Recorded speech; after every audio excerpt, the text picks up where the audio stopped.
दिल्ली की सियासत से इस वक्त की बड़ी खबर सामने आ रही है। संसद के मॉनसून सत्र के बीच कांग्रेस ने केंद्र सरकार के खिलाफ बड़ा प्रदर्शन किया है।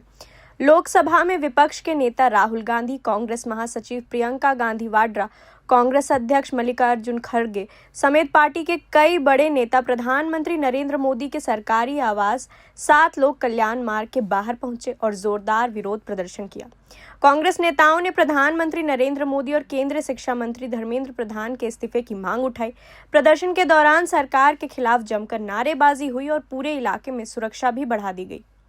दरअसल पिछले कुछ दिनों से देश भर में परीक्षा व्यवस्था, कथित पेपर लीक मामलों और छात्रों के आंदोलन को लेकर सियासी माहौल काफी गर्म है। इसी मुद्दे को लेकर कांग्रेस लगातार केंद्र सरकार पर हमला बोल रही है।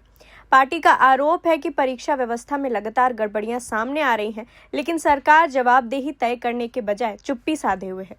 इसी कड़ी में कांग्रेस के शीर्ष नेताओं ने प्रधानमंत्री आवास के बाहर विरोध प्रदर्शन करने का फैसला लिया। प्रदर्शन में राहुल गांधी, प्रियंका गांधी वाड्रा, कांग्रेस अध्यक्ष मल्लिकार्जुन खड़गे, केसी वेणुगोपाल, पवन खेड़ा सहित कई वरिष्ठ नेता शामिल हुए।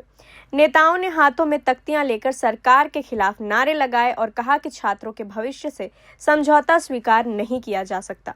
कांग्रेस नेताओं का कहना है कि अगर देश के लाखों छात्र परीक्षा व्यवस्था पर सवाल उठा रहे हैं तो सरकार की जिम्मेदारी बनती है कि वह उनकी बात सुने। पार्टी का आरोप है कि सरकार छात्रों की आवाज दबाने की कोशिश कर रही है, जबकि जरूरत इस बात की है कि परीक्षा प्रणाली को पारदर्शी बनाया जाए और दोषियों के खिलाफ सख्त कार्रवाई हो।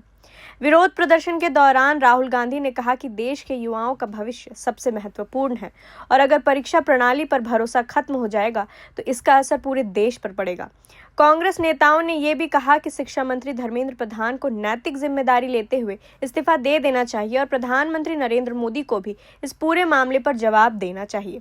प्रियंका गांधी वाड्रा ने भी प्रदर्शन के दौरान सरकार को घेरते हुए कहा कि देश के युवा लगातार अपनी आवाज उठा रहे हैं, लेकिन उनकी बात सुनने के बजाय उन पर दबाव बनाया जा रहा है। उन्होंने कहा कि लोकतंत्र में विरोध प्रदर्शन करना हर नागरिक का अधिकार है और सरकार को छात्रों की मांगों पर गंभीरता से विचार करना चाहिए। इस प्रदर्शन के दौरान बड़ी संख्या में पुलिस बल भी तैनात रहा। प्रधानमंत्री आवास के आसपास सुरक्षा के कड़े इंतजाम किए गए थे ताकि किसी तरह की अप्रिय स्थिति न बने।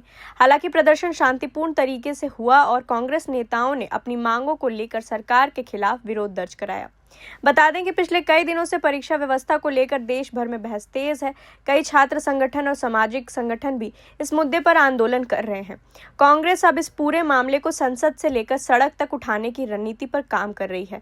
पार्टी का कहना है कि जब तक सरकार जवाब नहीं देती और जिम्मेदारी तय नहीं करती, तब तक उनका विरोध जारी रहेगा। अब देखना होगा कि कांग्रेस के इस विरोध प्रदर्शन के बाद केंद्र सरकार की ओर से क्या प्रतिक्रिया आती है और क्या शिक्षा व्यवस्था से जुड़े मुद्दों पर कोई बड़ा फैसला लिया जाता है। फिलहाल राजनीतिक माहौल पूरी तरह गर्म है और आने वाले दिनों में इस मुद्दे पर और भी तेज टकराव देखने को मिल सकता है। इस पूरे मामले पर आपकी क्या राय है? क्या परीक्षा व्यवस्था को लेकर सरकार को बड़े फैसले लेने चाहिए? अपने राय हमें कमेंट सेक्शन में बताइए और देखते रहिए प्रभात खबर। प्रभातखबर.com, विश्वास वही, रफ्तार नहीं।